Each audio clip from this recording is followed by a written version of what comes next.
Let's talk about branding in sports. This is a really interesting one. Um, Listen, I think branding in business, I mean, you talk about branding in any sort of arena of business, of pop culture, of creating sports. Branding is integral to creating a product. For this show, for example, what is my brand? I have to figure that out, right? I'm still only a year into the game, figuring out what my true brand is, what my MO is, how I can cater to my audience of people. That is something that is going to take time. And sports teams oftentimes, well, sports teams have had a way bigger head start. I'll give you an example. The 49ers have been in existence since 1946. You know, that's almost since World War II. So they they they've had a they've had time to build their brand, to build their story. And whether you like it or not, guys, sports teams are a business, and it comes down to the bottom line. If the NBA and the NFL and the MLB were not making money, then we wouldn't be here. Like then I would not be discussing them. Then they wouldn't be popular. So sports is all about a business at the end of the day, and it's all about selling, particularly to the consumers like myself. I am not trying to say like that I am like I am some above it all like customer. No, I am their ultimate customer. You look at my targeted ads on and jersey sales and looking at the next great product, next great jersey to buy, that type of stuff. 100%. But sports teams have a little micro marketing as well because they have to make sure that they all have fan bases, because otherwise, if they don't have a fan base within their city, you get relocated. Look at the Vancouver Grizzlies. The Seattle Supersonics weren't relocated due to their fan base, but due to the fact that maybe they were not making as much money as they would have liked. But they moved to Oklahoma City, which was beyond me. Anyway, it all comes down to branding. And I am here to deliver a hypothesis about my hometown team, the San Francisco 49ers. I spend a lot of money every year, whether it be on merchandise, on posters, on jerseys, on tickets, on clothes for this team. I do. I spend a lot of money on this squad.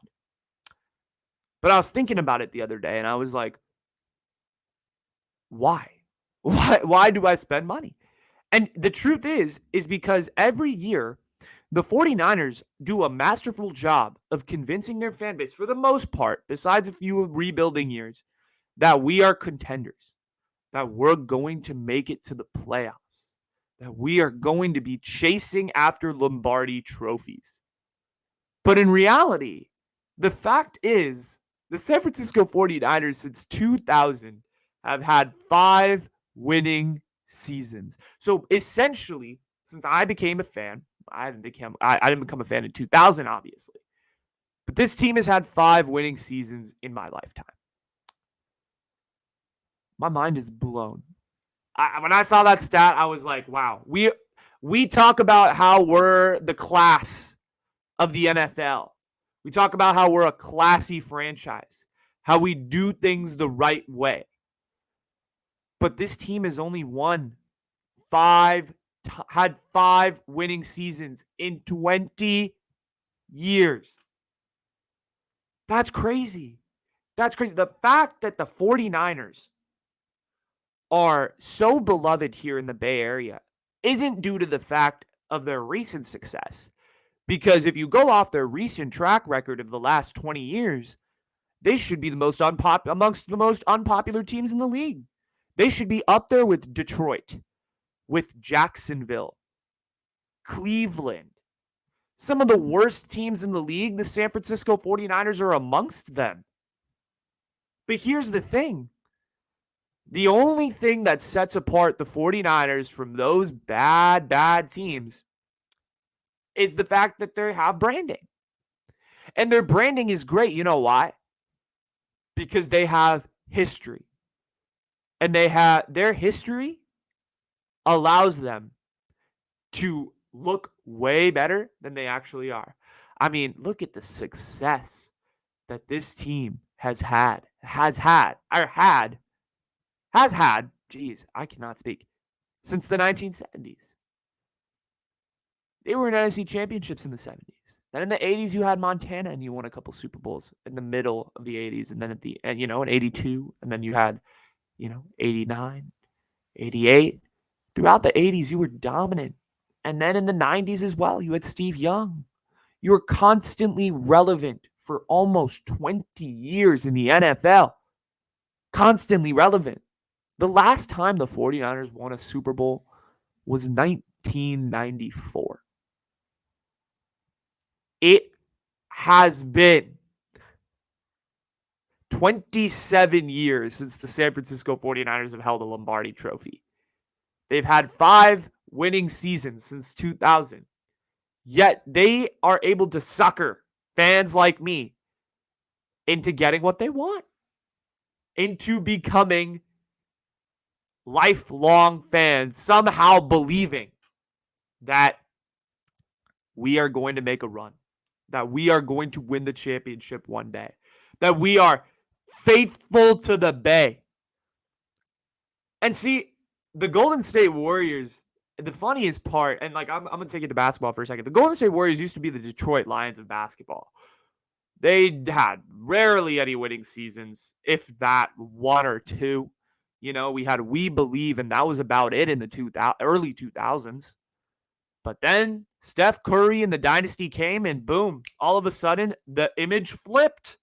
We went from the laughingstock of the league to having 20% of the stadium sold out, to having tickets sell for $12, $13 to sit in the, lower level of Oracle, to becoming a team which has ridiculously expensive tickets, which I'll get into later. We have a whole topic on tickets today. So, yeah, which has become, one of the premier franchises here in the NBA.